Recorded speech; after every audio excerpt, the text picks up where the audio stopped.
નારદજી વિશે પણ ઘણા લોકો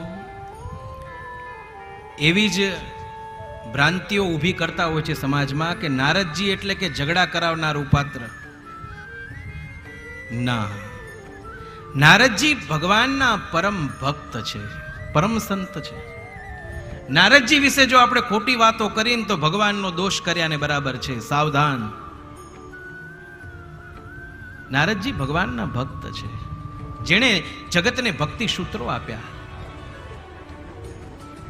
નારદજીને જગતના ઝઘડા ફસાદની અંદર શું રસ? પણ આપણે એમ કહીએ કે બે વચ્ચે ઝઘડો લગાડવો હોય તો એ વ્યક્તિ એટલે નારદ. ના, નારદ થવું સહેલું નથી. સમાજ આ બધી ભ્રાંતિઓમાંથી દૂર થાય. ઘણી વખત આપણા ચરિત્રો એવા ચરિત્રમાં આવ્યા છે કે સમાજને એના પ્રત્યે